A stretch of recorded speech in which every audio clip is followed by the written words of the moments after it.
right, a very good afternoon to everyone, and welcome to our first presentation in the second semester for the Speakers Series. It's my pleasure to introduce my colleague on the Kwakwa campus, Dr. Dlamini. She'll be speaking on A Quest for Men Who Love, Farah's Visions of Masculinities in Links. And I'm not going to read the blurb, you have it there in front of you, but it is my special privilege to introduce Ntla. She is a senior lecturer and subject head of English at the University of the Free State on the Kwakwa campus. She obtained her PhD in African literature at the University of the Witwatersrand. She has published a number of journal articles on gender studies, specifically in the field of African feminisms and African masculinities. Her research interests are African masculinities, African feminisms, literary theory, queer theory, African literatures, and literatures of the Black diaspora. Without further ado, I hand over to you, Ntla. Thank you very much, and we look forward to hearing your presentation. Oh, thank you, Rick, for that obituary. You wrote it. Sounds like I did not write it myself. Today we are going to, what the hell did I do? Today we are going to have our discussion on Nuruddin Farah's novel titled Links. It's a novel that I was just talking to Hunter a couple of minutes ago, that it's a novel that I come with a lot of enthusiasm, given that my three interlocutors in the text, reading of the text, did not see anything that's got to do with love. So I am here all by myself, getting interested in a Dina Ligaga way of actually getting interested in what I do, even if that what I do is something that's mine and mine alone. Links is actually a novel that I love the title of the novel because it is suggestive in very many ways. Links try to create subtle links, layered links, so to say, between a citizen that returns in the country after 20 years of exile, more than 20 years of exile, trying to sort of create links between a returnee and a city through trying to recuperate narratives of love. Basically, the returnee is trying to recuperate a project of trying to reclaim his father's, or rather his mother's soul after her death while he's in exile. And this is not just a story that recuperates, or rather tries to collect the fragments of Jeble's mother's story, but it is also a way in which Farah tries to reinsert the lived experiences of women of Somali during the context of the civil war, trying to retell their story, not just necessarily through the male point of view, but he opens up the space to let the women come forward with their stories. He tries to look for his mother's fragments, but he cannot locate them. So instead of actually locating his mother's, telling his mother's story, he tries awkwardly, but in difference. But he brings in another woman to tell of the, to narrate the lived experiences of Somali women in the context of the civil war. Number two, links try to create links, intertextual links between the text itself, links, and Dante's play, The Inferno, in a sense that the novel divides into 4 parts, and each and every part is related with a few or maybe a stanza of Dante's Inferno. that is trying to make, not just trying to make intertextual links between Dante's Inferno and Mogadishu, but rather the text link itself. One of the readers of Dante's text, who actually focuses on Inferno, actually argues that through using the excerpt from Dante's Inferno, Farah tries to actually link the histories of both Italy and Mogadishu through the civil wars that both countries have experienced, and also links Italian occupation of the country in a sense that actually speaks of the linkages, the history of colonization between these territories. And also we find a couple of links that actually try to link not only colonization, but also maybe the languages that are spoken in Somali at the time of the setting of the novel, which is the period 1996-1997. So there are those links between Italian as a language, Arabic, and English, most of which are actually attached or could be linked to the colonization of the country. During its English occupation, Dutch, German, and Russian influence during the phase of the Cold War. Also, links not only tries to sort of deal with linkages, but also links tries very hard to make create linkages between the returnee and the city itself.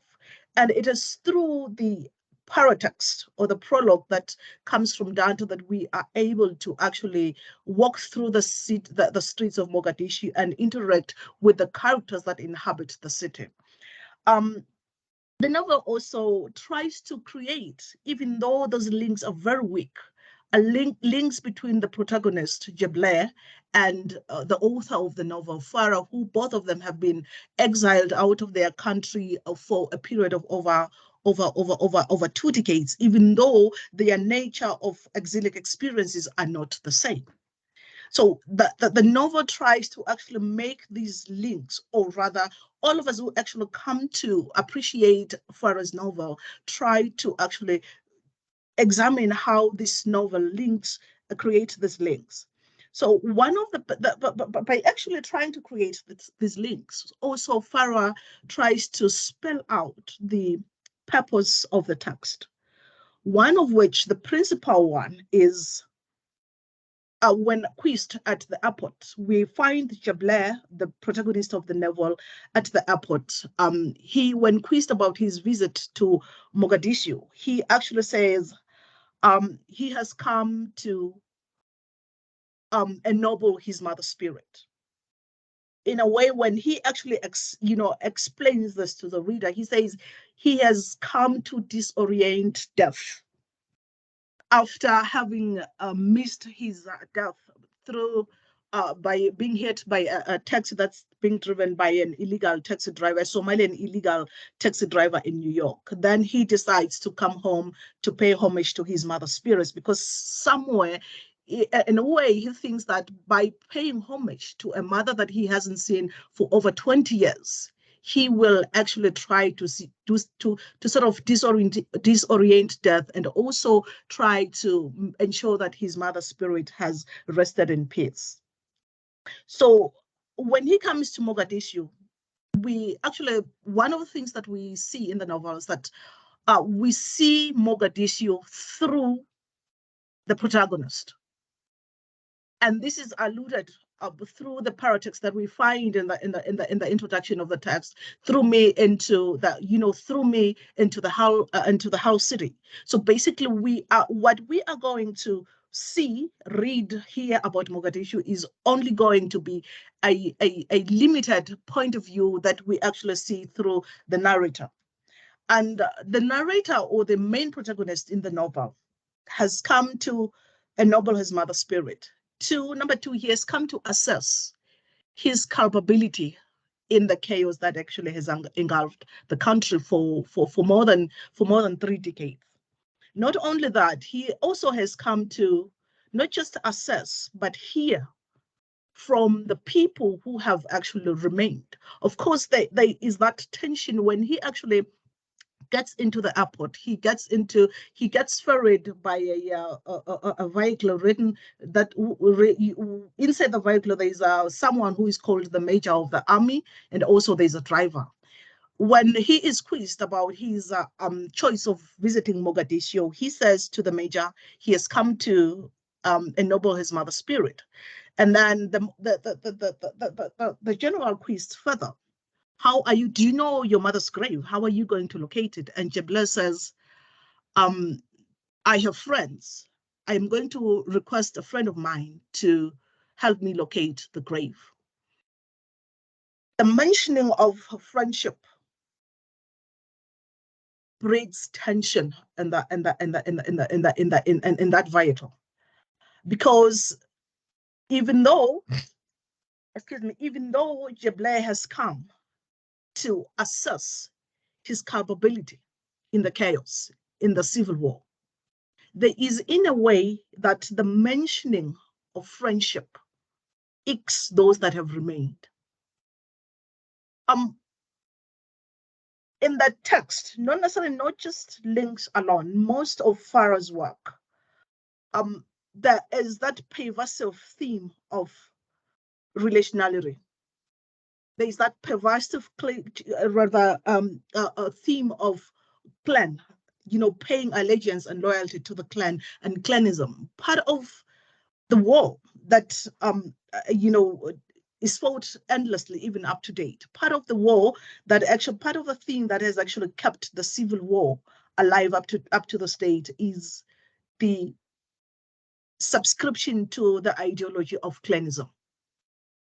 So by actually claiming friendship over bloodlines, over kin and kith, the protagonist presents himself as an outsider, not just only as an outsider, but also as someone who does not believe in clanism, does not believe in the intimate killing of the other. And it is this kind of building of identity that infuriates the major in the car. Because according to him, someone who claims friendship, a bond created through choice, love, care, is actually choosing to refute the existence of bloodlines, a cause that actually most of the warring clan militias and the warlords have actually put at the center of the civil war. So he gets very angry at this, because at the end of the day, what it means is that the war itself is unjustified, even though all the clan militias and the minor warlords who actually act on behalf of the clan do not necessarily hold up to the interest of the clan, but the war is actually fought for self-aggrandizement or self-gain. You will actually, as the narrative continue, we actually see a lot of things that actually point towards the idea that even though the war itself is fought on the premises of clanism, it is not only clanism that is actually at the center of the narrative, at the center of the war, at the center of the cause of the war, but clanism has been mixed up together with other intricacies that actually link the war with profits and gain that are actually capitalistic in nature and also exploitative in nature, that actually links the country Mogadishu, rather the city, with the outside world, with the Gulf, and also with other countries in Africa. And it is through this war that people, though most people die, but it is through this war that capitalism is linked together with clanism, and also linked together with cartels, either cartels that deals with drugs, or cartels that deal with stolen cars, cartels that deal with capital accumulation, multi-million-dollar companies. It is actually through all of these kind of chaos is actually knit together at the clan level, but none of these things benefit the local people of Mogadishu. So the novel then becomes a space where we see this confrontation between those that remained and those that fled. And it is this confrontation that actually make me sort of want to trace where Farah is going with these people, the men that just come and the men that just remained in the country to fight and take part in the civil war. Though, the protagonist keeps us, keeps the narrative going back to Dante's Inferno. I am sort of not going to follow him. I just want to pick it up at a space where I want to focus not necessarily on the Inferno, but I want to focus on a kind of atmosphere, a kind of relationship that the three men in the novel are called a land of our friendship, a land of our own, a generous land of friendship that is generously giving and a land of kindness and so on and so forth. So basically, there is this land of friendship that the major detests is actually a land of friendship that is built on the context of the war.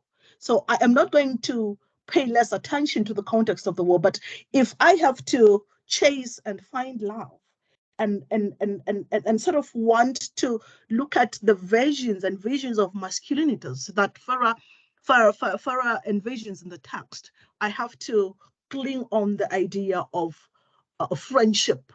Because if I cling on the idea of friendship, I am going to end up at a space where I end up with a set of men that are very good bad men and bad men.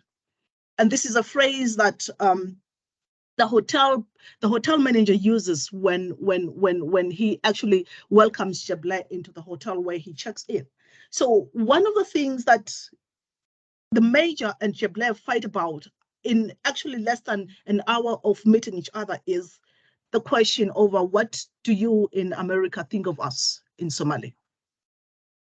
The question actually speaks back to the purpose of the novel itself. What do the Americans and the world think of Somalis in the context of the civil war, given the kind of images that we have seen about the war?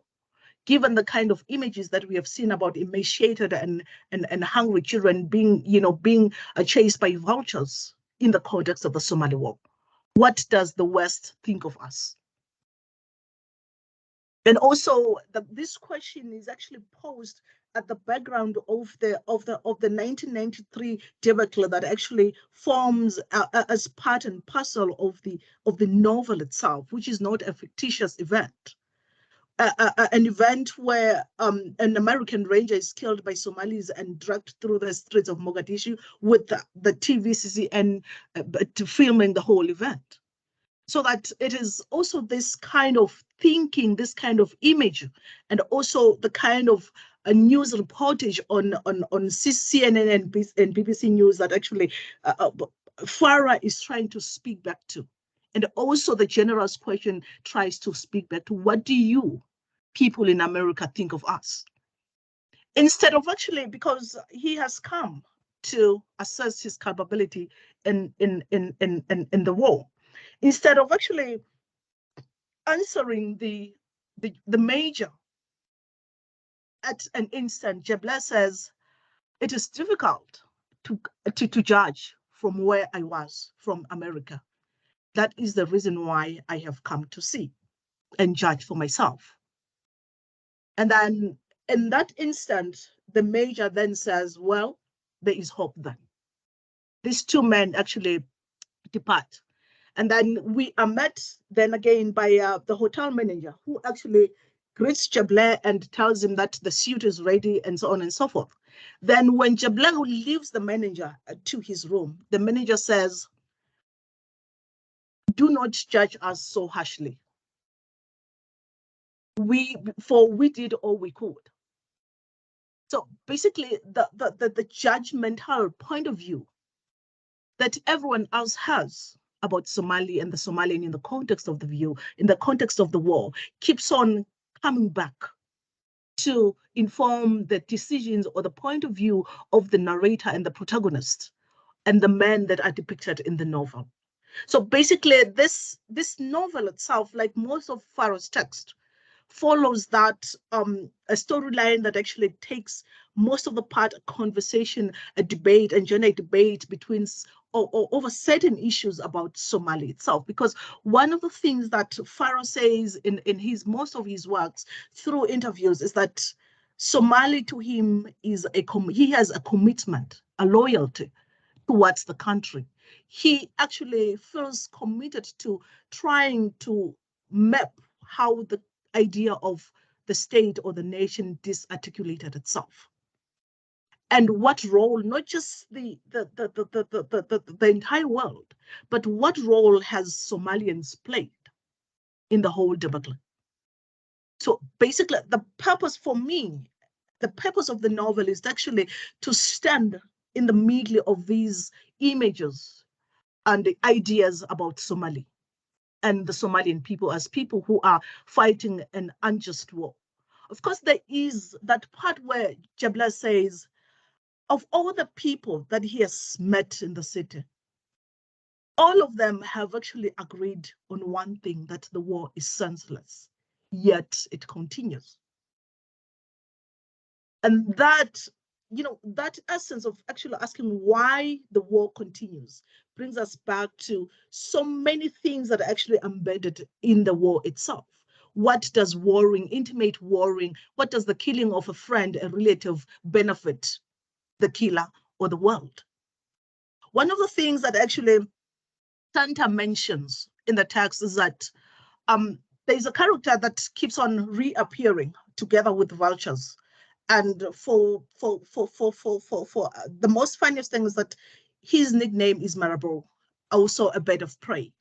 Jebla says these birds, it seems like these birds have been conditioned to gunshots, because the moment a gunshot is fired, the one thing that you see coming down is beds of these vulture beds in their various sizes. And he actually mentions that they are more fed, they're well fed than the ordinary Somalians that he meets in the city. So there's something about death. He wants to disorient it by coming to a city of death itself, a city of hell and death and so on. All the images that Jeble uses to sort of try to paint a picture of Mogadishu. But that is death comes to, death is personified in the text through the character of Aflawe. Aflawe is a bird of prey. He actually profits from dead bodies. He runs a funeral home under the guise of actually a charity organization. The concept of burying those that have been killed through the violence and unclaimed is one of the things that actually has made him established himself as a business person in the context of the war, so that he buries all those that do not have relatives to bury them. And in the context of the burial itself is a Muslim burial. And in the context of the Muslim burial, every other person is killed and buried within the same day. No postmortem, no nothing. So what has transpired in this industry of death that Shanta calls it, what has transpired is that though there is a legitimate funeral parlor that Alpha runs, but under that funeral parlor, there is a body harvesting organ that actually takes place. When a body is killed, Aflawe takes it immediately, takes a detour to his own hospital where there are doctors standing on standby 24/7, harvests any other organs he can get, and then wraps up the body and prepares it for burial, gives it back to the owners or the relatives, and then bury it on the same day. without any postmortem, so that there is the death itself becomes an industry where human organs are harvested and they find their way in the hospitals in the Middle East. So he runs his own cartel. Within the context, he actually, within the context of the war itself, there is a cartel on human organs that actually is undergoing. So this cartel goes to the Middle East, and the bill for the burial goes to the Netherlands. So it is paid in the Netherlands. So death itself is not only something that remains a clinic kind of thing, but it also becomes it creates other links. The war itself, the profiteering of the war, whether in the negative or the positive sense, but also creates links between Somali and other parts of the Western world through monetary gains. Because once Aflawe buries somebody, the bill is sent to this charity organization in Netherlands and he gets paid for it. And also at the same time, he sells those parts in the Middle East and profits from that. Also, it is rumored that he had stolen $4 million US, which was actually meant for rebuilding of the country after the civil war.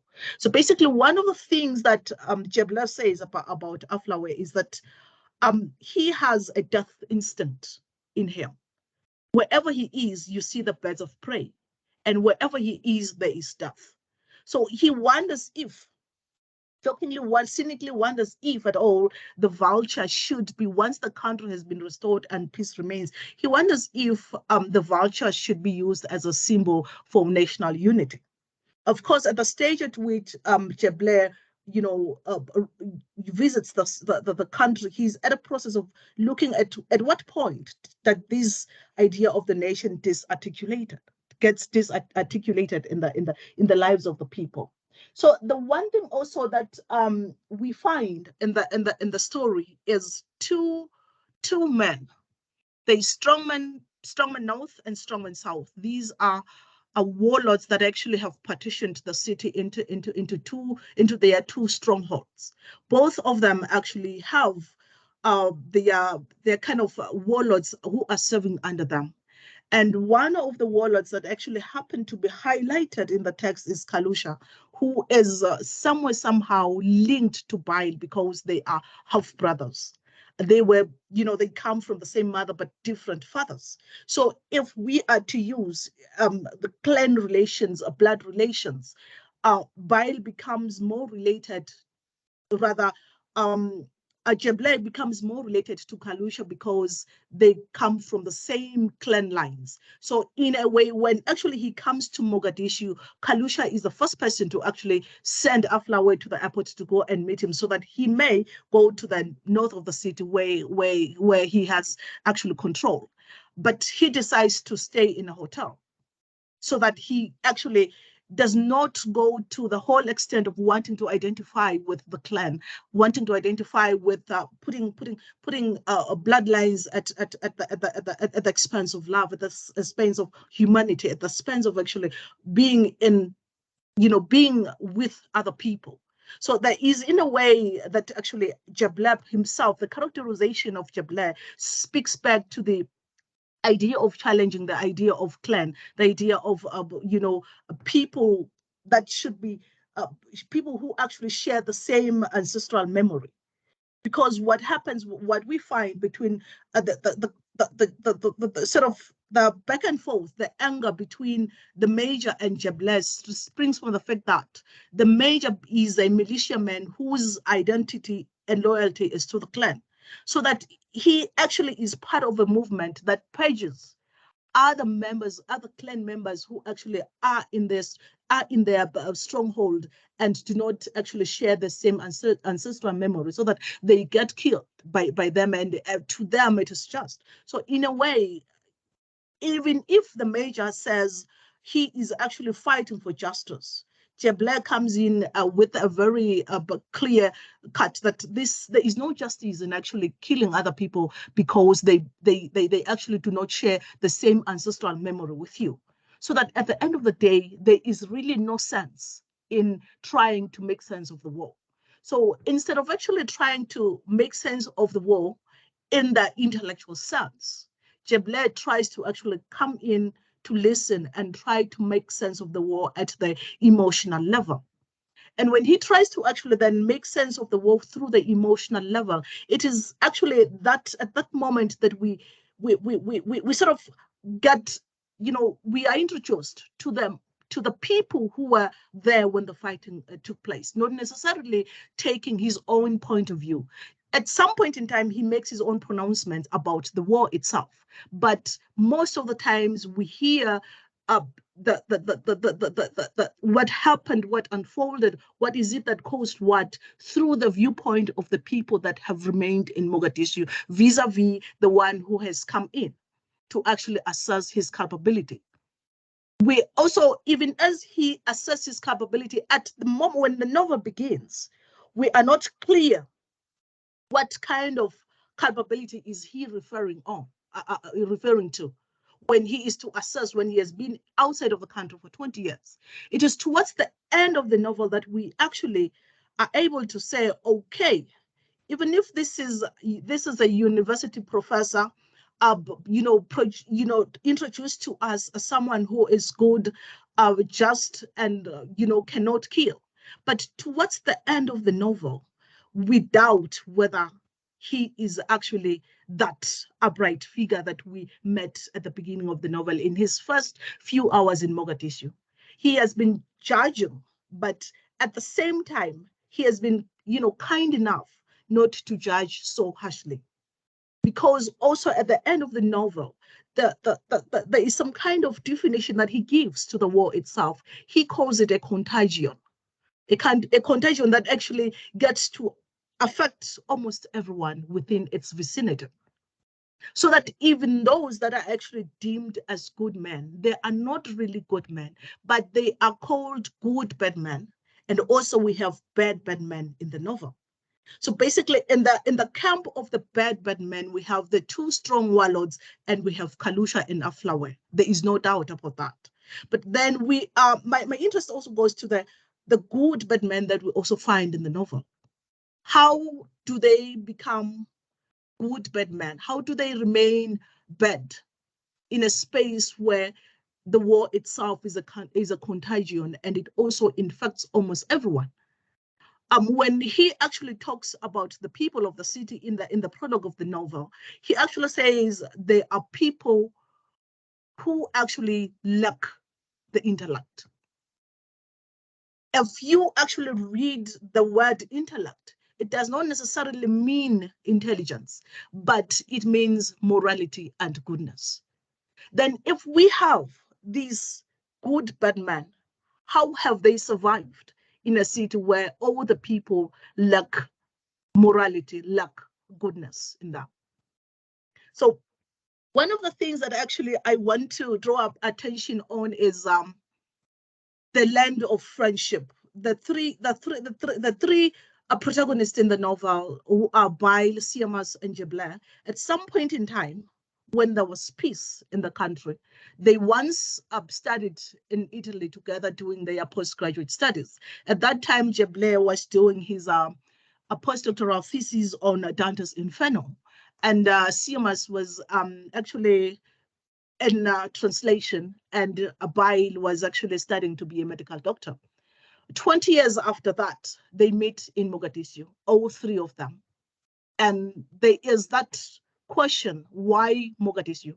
Barre is in Mogadishu because Mogadishu has been home to him ever since. He has, he comes at the novel actually is set at a time when the tyrant has been thrown out of the city, has left, and the city's prison, the zoo and the asylum gates have been opened. So he has been in solitary confinement for 24 years, unable to move his limbs, and he could not even see the sun for 24 years. So one of the things that happen is that when he gets actually free, when the prison gates are opened, everyone else is free. The city is running, the city is chaotic, the animals are out, the mentally disabled people are out, and the prisoners are out running the street. It was a day of mayhem. So he happens to actually try try to walk, and eventually he is able to walk and gets to a place where he hides for 3 days. When he gets to the place, the owners of the house had also vacated, and it is alleged, it is supposed that they were part of the part of the regime, because when he gets to the house, he finds almost over $1 million US stashed in a duffel bag. He sits in the house for days and blackouts, and when he wakes up, he takes the money with him and change of clothes. And then along the way, he actually meets a driver that he has known before his incarceration. This driver takes him to his sister, who is about to give birth. Actually, the sister is in labor, and he gives birth to a baby girl at the age of 43, and the father of that girl is 68 years old. In the novel, he is called Farah. These two people actually married before the dictator is thrown out of the city, and it is through this mayhem that the birth of Rasta happens. And it is miraculous that Barre happens to be there at the time when her sister Shanta. Is that me? Okay, it is a miraculous that he happens to be there when Barre is giving birth to a bouncing baby girl called Rasta.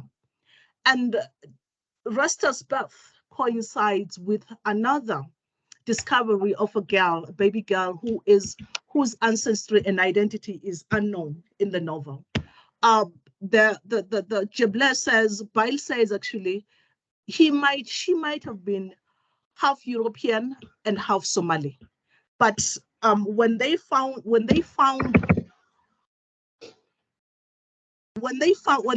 Mastole, pay attention to your microphone.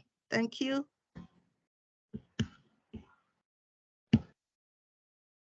Okay, thank you.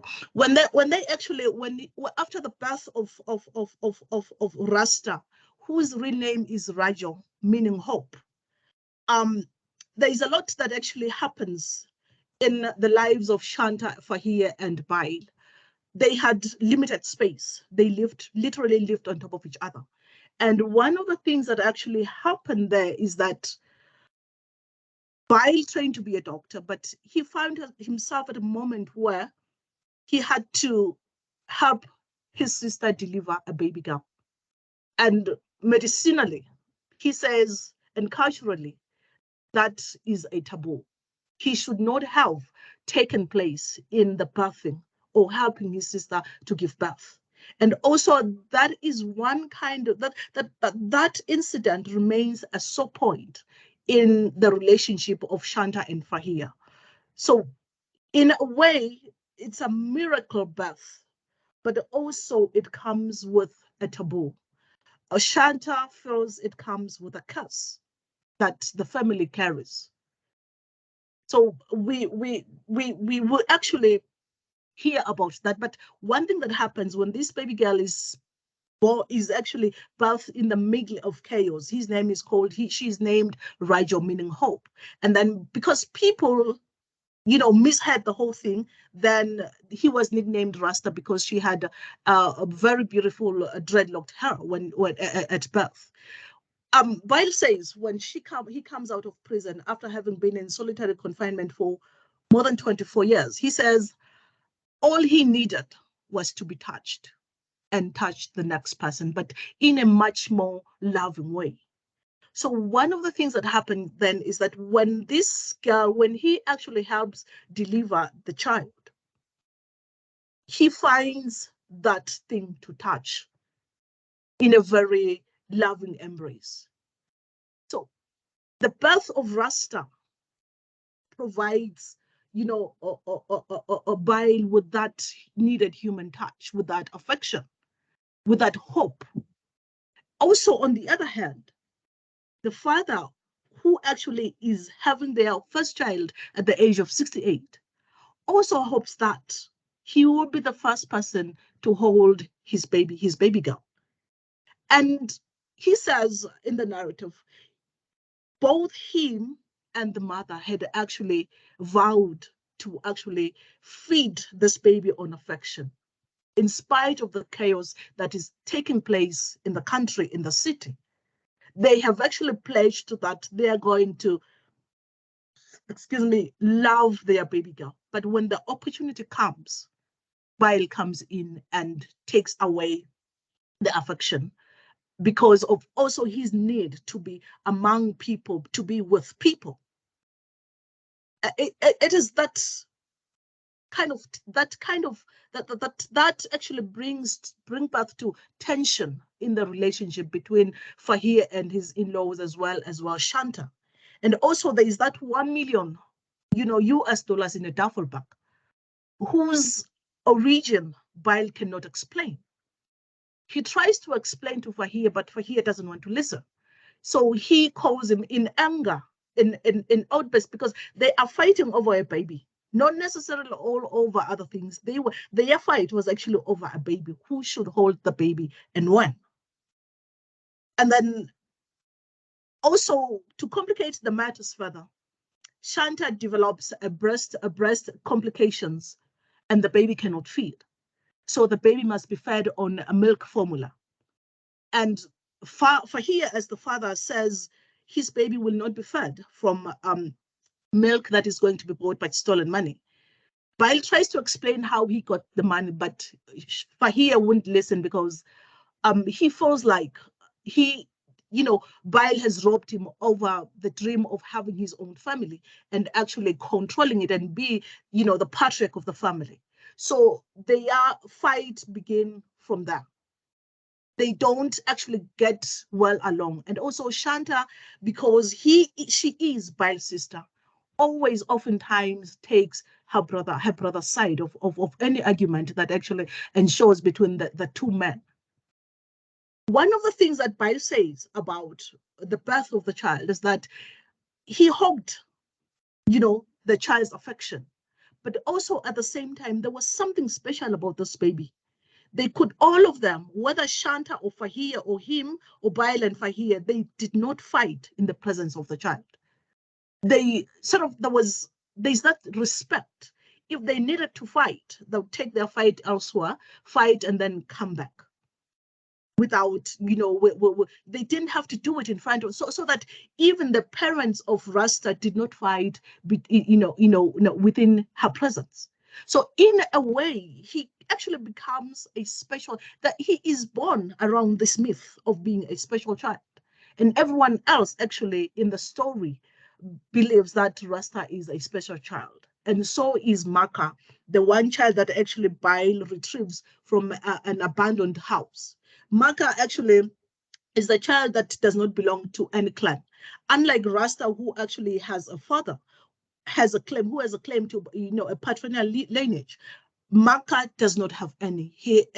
She is there, half European and half Italian, and they could not even make sense of what language she is speaking. But the one thing that they picked up very early is that he had a Down syndrome.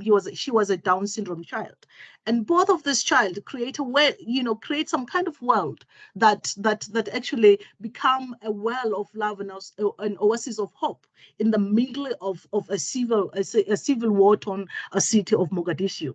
And it is around the figure of Rasta that everyone else rallies about. With the 1 million that Barre has taken from that house, he decides to set up a refuge for those that have been displaced during the time of the war. So the refuge itself sort of takes energy of love and affection from Rasta and Maka. This both two children are actually described in a way that Barre says one of them, if they complemented each other in a sense that where Maka was weak, Rasta was the strongest. And it is this weakness and strength that actually make them stronger together. And they were always seen, together. When Maka could not say a word, Rasta would always complete what Maka was trying to say. They were both given to joy, love, generosity, affection, kissing and touching all the time. And it is this kind of love that actually permeate all the other people around the refuge. And it is this myth that is created around the love and affection that actually is seen within these two babies. And when later on, when Rasta is to actually, say something about her uncle, he says her uncle, he actually, she is the one who chose the uncle to be a godparent, simply because they are intertwined together in a clear web that only people can see when they actually sing that web against the sun or the light. And one of the things that Barre says about that kind of image, or the representation of an image by an artist, he says an artist can never represent an image unless they become that image itself. Meaning you were only able to see the transparent web link of love that actually ties a Rasta and her uncle, only if you are actually an epitome of love yourself as a human being. So it is where that actually I sort of try to make sense of the novel through the idea of love. And one of them, three friends in the land of this friendship, Siema says, when quizzed about why you are an Italian, you are, he's an Irishman actually. He's an Irishman who has a degree in translation, and he can speak 7 languages that actually unite the world. When asked why Mogadishu, why did you decide to come here? He answers in a very lovely answer that actually speak back to overload and the use of erotic. Sema says he chose Mogadishu because Mogadishu has been a neurosis, an island of his neurosis. Number 2, he actually argues that he has had a job, very beautiful jobs that he has been doing with the UN throughout the world, because he can speak 7 Euro languages. The money was big, it was there, he was happy with the paycheck and everything else. He could have lunch in Paris and have a dinner in Hong Kong, and like he was always on the plane traveling. And he says it was work because it paid the bills. There was a lot of money that he accumulated, and he did not know. He realized after working for 7 years, he realized that it was not money that he needed, but it was commitment to love. His life has always been running around. It has been characterized by run, but there was no purpose to it. So when he then says it is love that was lacking in his life. And also he was beginning to sort of begin to develop a neurosis. So in order to purge his neurosis, he had to come to Mogadishu. He came to Mogadishu not knowing that Barre was there, but he came to do the work of the UN. So when he came, he fell in love with Mogadishu. He says, perhaps there is no love suite that is actually patched or built on someone's sorrow. So that it is the sorrow of the Somalians that actually give him a purpose on his life. And when he talks about love, he says it is not a commitment to a man or woman. When his definition of love is not a commitment to a man or woman, but his definition of love is actually linked to the erotic, linked to actually doing your job, no matter how difficult it is, but also, deriving a purpose and happiness from it, even if that happiness is someone's sorrow, because he says it enables him to empathize with the plight of the ordinary Mogadishu, people of Somali, those who actually stand nothing to gain from the war, but are the victims of the war. So it is then that he then decided he is going to sit and stay in Mogadishu. So his stay in Mogadishu, he actually then finds Barre, and they recuperate their old friendship. And rethinking about the friendship, he says whenever he thought of their friendship with Barre, he actually, the friendship itself take, the metaphor of an olive tree. Because olive trees live for 20 years, and when the branch dries out, a new shoot with a leaves of its own sprouts out, and the love and the relationship continues.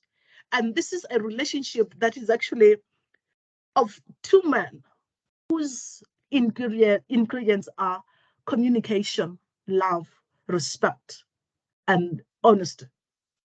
These are the pillars that actually sort of make this country of our friendship to exist in the desert that is called Mogadishu. And the friendship is actually also described by Barre and Jebleb as a country of our friendship, a country that is generous, a country that is loving, a country that is kind. And in essence, these are the characteristics that we find in Barre, in the novel. Jebleb says one of the things that he wants to do in his return to Mogadishu is to actually take revenge on Kalusha for abusing them and putting them in incarceration for so many years. And he has been over the years telling Barre to do something about his half-brother, but Barre has refused to do anything that to actually to kill his brother, because he believed that killing a warlord did not solve much of Somali's problems, because the clan system is rotten to the core. Even if you kill one, the minor warlord, there are so many of them that have infested the system. So therefore, it will be pointless to kill him. And also, he believes, in peace. And he is a man of peace. The idea of killing and holding guns is an anathema to his profession as a doctor. So he lets everything be. So one of the things that then happens is Jebleb comes into this friendship. They actually sort of unite within the space of Barre's flat and the refuge. And the refuge itself becomes that space where everyone else is open to come in, despite of what clan they belong to. It had nothing to do with bloodlines or clanism. The refuge was simply a space that's open enough to actually, offer protection and love to those that need it. And one of the things that actually, there are so many correlative, rather a narrative that correlates to Rasta as the protected child, the Rasta as the child who no one, actually, whenever he's around people, the people around him feel protected. And also there is no war, no fighting that takes place within Rasta's vicinity. And so that's the case, actually that becomes the space of the refuge itself. Rasta becomes the myth that we actually hear about, because when Jebleb comes into the city, Maka and Rasta had been kidnapped. They've been taken out of circulation, because if Shanta argues that the people who actually kidnapped them, have argued that if Rasta and Maka are in circulation, then there won't be bodies to kill and harvest organs from, because most of the displaced people will not come to the refuge where Rasta and Maka are. But when actually they are not in circulation, there are a lot of bodies to harvest. There are a lot of things that the cartel can benefit from in the industry of death that is actually taking place in Mogadishu. And also within the refuge itself, there is a culture of eating that we find, and Jebleb becomes very curious on that. They eat together from one big plate.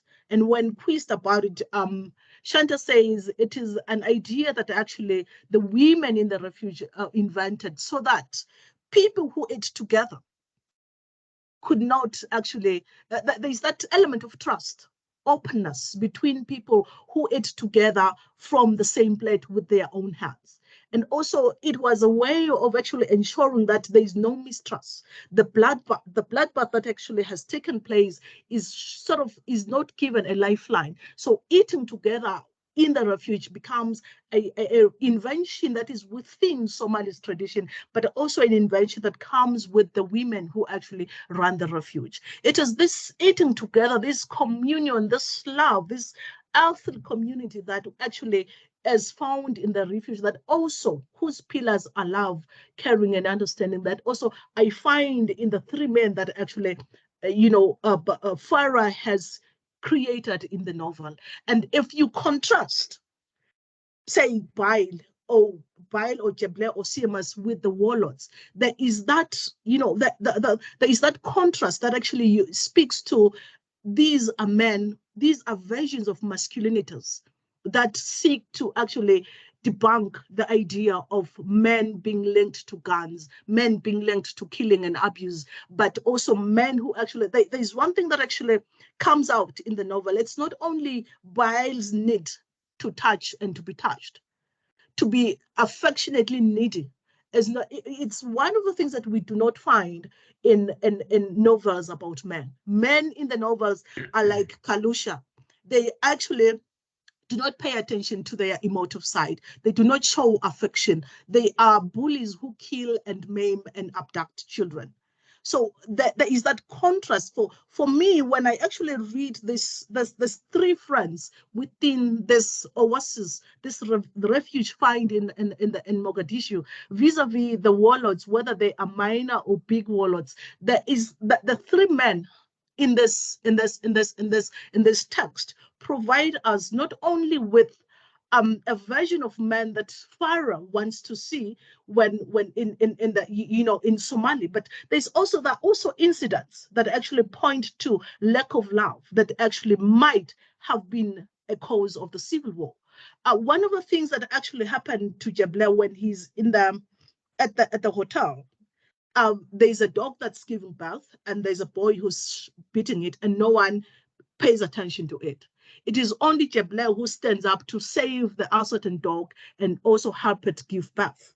That act of love, that act of care, make tension to flare within the hotel and the people in the hotel, because the dog in the Muslim culture is not supposed to be touched. But also the act of showing kindness is not something that is normal within the people of the city. Jebler walks in the city and finds a man who is suffering from epileptic seizure, and everyone else is looking at him and not helping. When he asks why people are not helping, they tell him it's because this man on the ground is a stranger, does not belong among them. They do not know him. Therefore, it is their policy not to help someone they do not know. It is within this context of lack of love, lack of emotion, lack of the idea of oneness as humanity that we actually see the acts of Jebler vis-a-vis those of the people of Somali. So that it in a way, one of the narrator of the novel says there is something that is lacking in these people. It is not just affection and love, but also it is the language of grief. There is that question that he asks Jebler. Jebler asks Barre, what do you think of the people of Mogadishu? Barre says he thinks as a nation, they have not grieved enough. They have always pinned their losses. They have not set to assess their losses during the war. They have only actually looked at the losses through the viewpoint of the collective. And as a result of that, no one has been willing to take, responsibility of what has happened. No one has been able to actually sit down and grieve properly, because it is through grief that one can actually make sense of their loss. And grief and love are somehow intertwined. They are sisters. You can never grieve for something that you do not love. Because if you grieve, it means that you have known love, you have known what your loss is, and you are trying to make sense of it. It is this lack of grief, this lack of language of grief and love and culpability that actually, people of Somali evade. Because in a way, according to Farah, in a way, if the nation can sit down and take stock of what they have lost, perhaps they may arrive at a point where they are able to grieve properly and take responsibility of their part in the Civil War. Not necessarily, of course, the West has had, specifically the American and the donor aid, has had its part to play in the war, but most significantly, he actually says there should be a time where Somalis are able to sit down and grieve and actually find a space to touch one another and try to lean on one another, because it is in a space of inequality.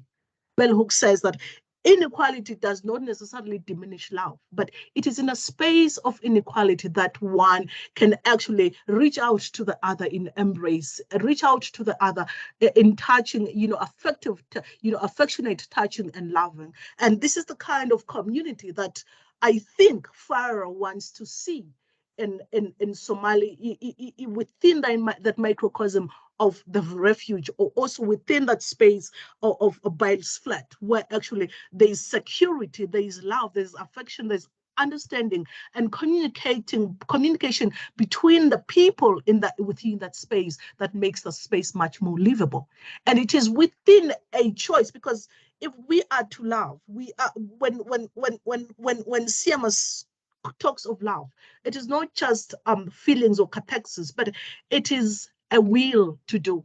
It is willingness to actually go out of your comfort zone so that you enable the spiritual growth or the physical growth of the other through acts of caring, through acts of kindness. So it is the kind of love that sort of Farah envisions for, the contemporary Mogadishu, the city of Mogadishu. And it's also through this kind of love that Farah thinks perhaps we can use love as an emancipatory tool to actually get to a point where we can sit down and grieve and emancipate ourselves and have that language that Barre talks about when he talks about the relationship between him and Fahir, how they fell out. It is through accepting an error in judgment that one can actually love the other. It is not about libidinal accesses, but it is actually saying, I have made an error here, and I am actually saying, I recognize and make it my own, and I make amends. And it actually one of the rare characters that Jeble finds in Barre, that kindness, humility, and the largeness of the human spirit, all of them together in one man called Barre in the text.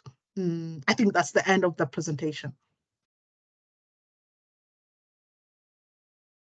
Thank you very much, Ntantla. A reading of salvage and finding love and friendship in unlikely places. Unfortunately, I dropped out of your presentation for about 15 minutes, so I missed a good chunk. So let me not start with questions. That would be rude in any case. Can I open the floor to questions and comments? If you can switch on your mic, that's great. Otherwise, you can type into the chat.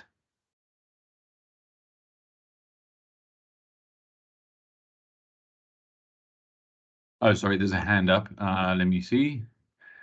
Helene, please. Thanks, Rick. Thank you, Ntantla, and apologies, I also dropped out. We're all here on campus, I guess, and we had bad internet. But thank you, Ntantla, for the part of the presentation that I did here. I haven't read links in a while, so my memory is a bit fuzzy, but your presentation opened up some of my damaged memory on this. And I thought that your reading of specifically these sort of intimate masculine connections as an antidote to the kind of violence that you see in the novel, I thought that was really interesting and important. And you also spoke about the dog giving birth, and about Jeble, who's going to Mogadishu to search for his mother's grave. And I wondered if you could talk a little bit more about the value of maternal connection and maternal love in the text. If I remember this correctly, the ending of the book is really, really beautiful. I think he does go to the grave, and there's something very poignant that happens there, but correct me if I misremember this. But there seems to be something really key about maternal love as a kind of guiding light for the kinds of violent masculinities, or for recuperating some of those masculinities in the text. So I was wondering if you had any thoughts on that. That's, let me write it down, Helene. That's beautiful.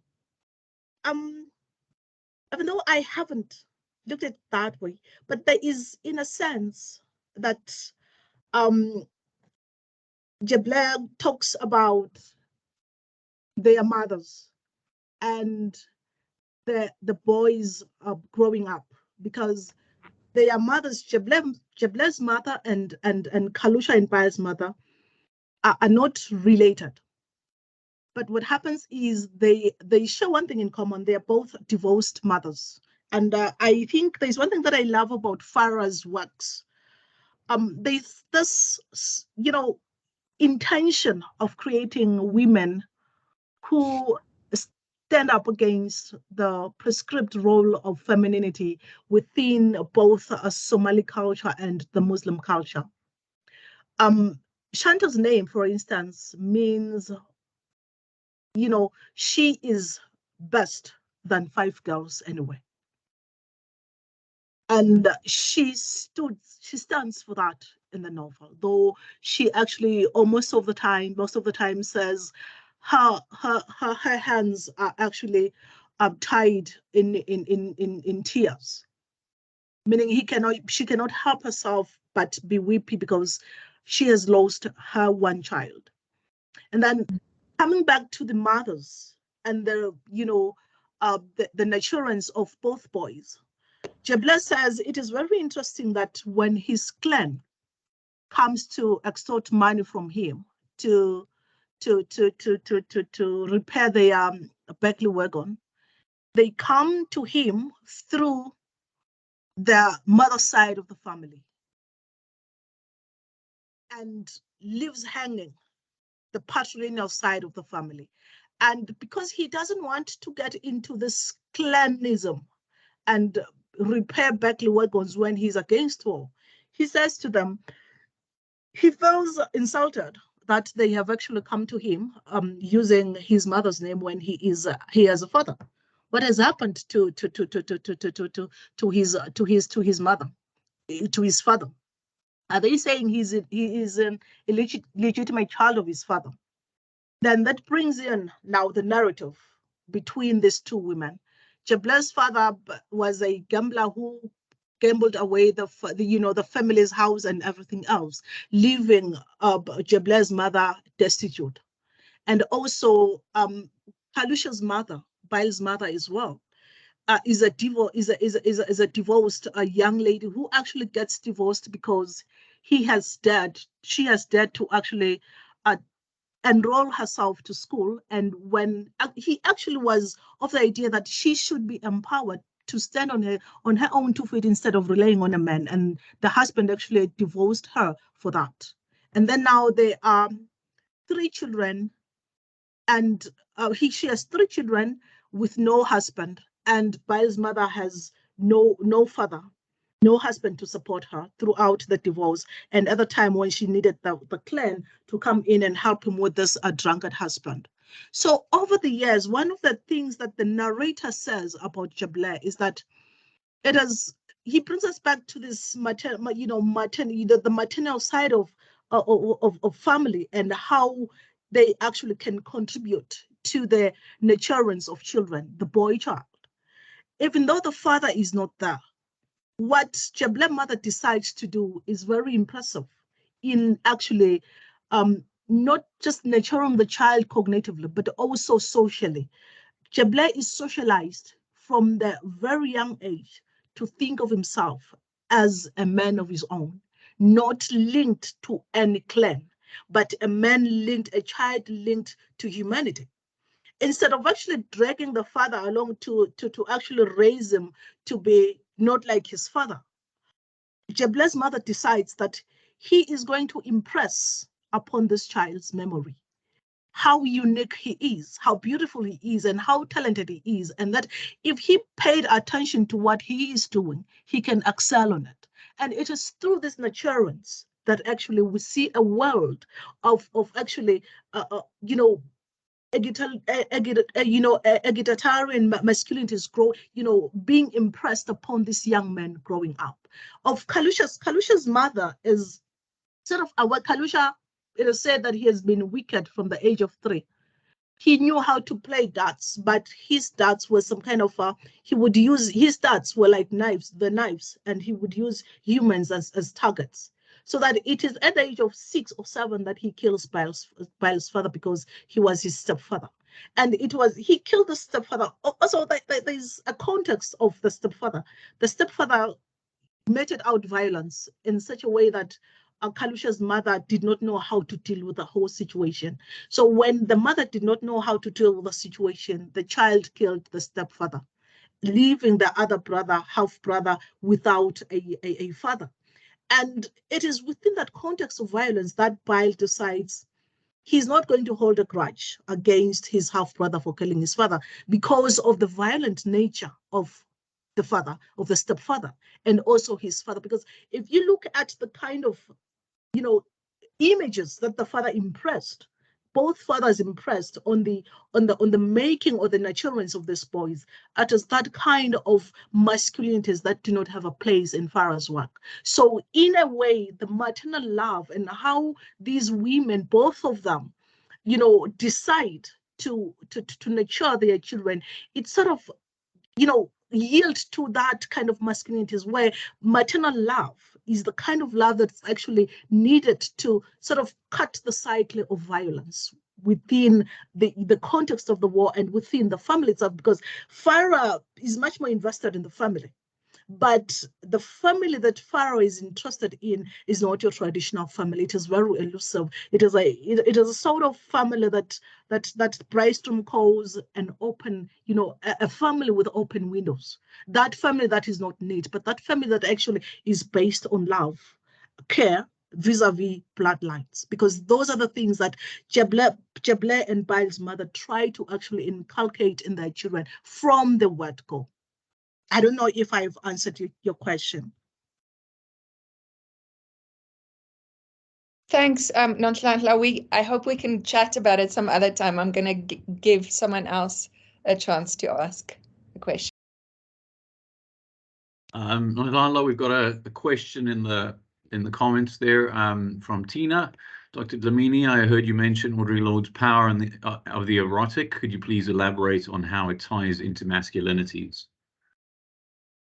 Tina, the one person who actually makes me draw to Audre Lorde's and the erotic is Siamas.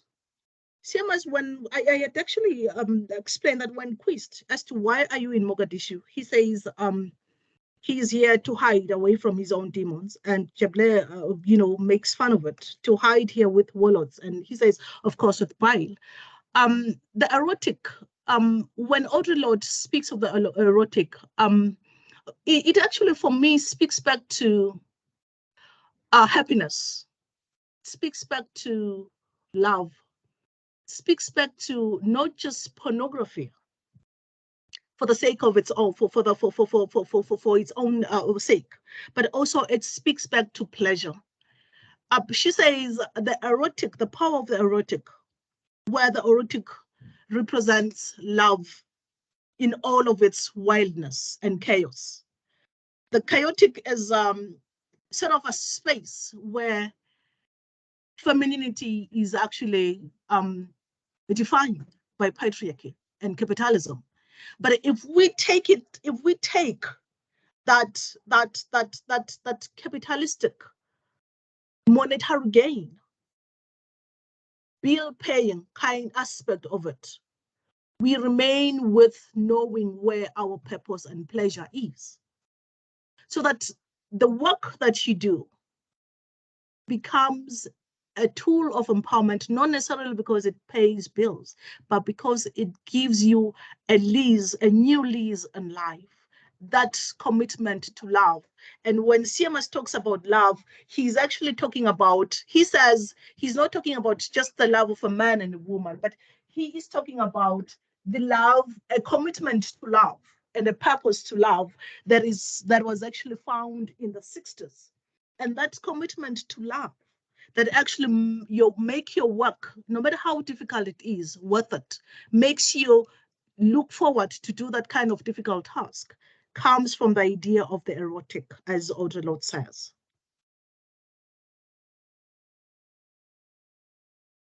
I think we've got time for one or two more questions. Anyone else?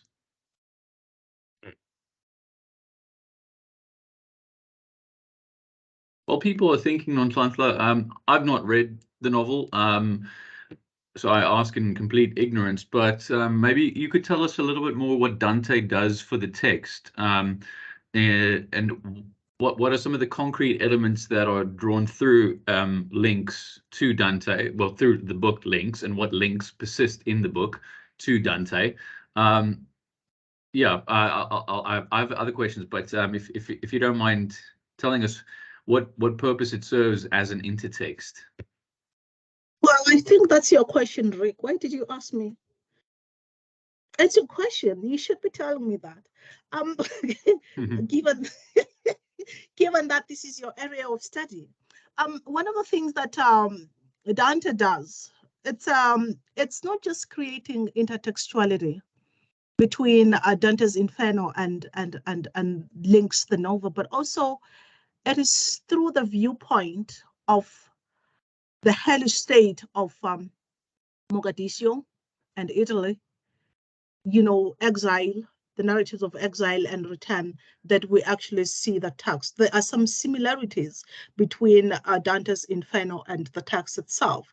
The one thing that when Barre and Simas meet after 20 odd years of absence, of not hearing from each other, the one thing that he actually he quotes a line from Dante's Inferno, where Dante speaks of Somaliland as a ship without a master. It is then that actually Barre is able to recognize Simas. It is then that the friendship of their youth is reignited, but through the ship without a master kind of imagery that aptly describes Somali at that time of their meeting. And also, it is a line that actually comes from Dante's Inferno. I think I making sense. Thank you. That's fascinating. Yes, because recognition or misrecognition is, of course, so important in the Inferno, where people are vaguely seen, obscurely seen, and then their features come into focus. So that makes a lot of sense. Victor there says that are the stanzas presented in the original or in translation resonances between clan warfare and Italian family feuding in the Middle Ages? Is there any correspondence with the mafia? I think that might be our last question. Nonhlanhla, if you want to pick that apart, it's in the chat. Can you read it again, Rick? Victor says regarding Dante, are the stanzas presented in the original, so in the Italian, or are they in translation?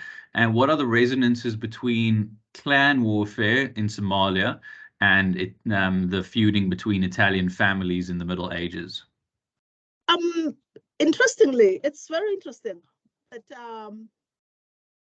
Farah knows Italian, but he decides not to use the original version, a translated version of Dante's Inferno. One scholar actually argues that Dante's use of the Inferno in links does not necessarily speak back, what is happening in Italy of that time does not necessarily accurately speak back to the realities of Somali at that time, because remember Dante writes and in the 12th century, and Dante is in the 21st. So basically, it does not correlate because it is a translation and appropriation. Farah decides to use the translated version of it, because also that there is that history correlation between histories and the curricula of Italy and Mogadishu. So Dante decides he is writing post-colonial, post-nation, and he's not going to reclaim Dante as he is, Dante's Inferno as it is, but he is going to appropriate it and use the versions of it that speak back to the realities of Somali. Thank you very much, Nontamsla. And I speak on behalf of everyone when I thank you for this presentation and for being our first speaker and for speaking with such apparent passion as well. I think it just makes everyone who's not read the text want to read it and people who have to go back to it. So thank you very much. And thank you for everyone for being here. We had a very strong crowd of, I think, up to 26 people. So that's a great start. We hope to see you all back next time in 2 weeks. Thank you very much. Thank you, Rick, for having me. And thank you, everyone, for coming to listen to my madnesses and what keeps me interested about the text.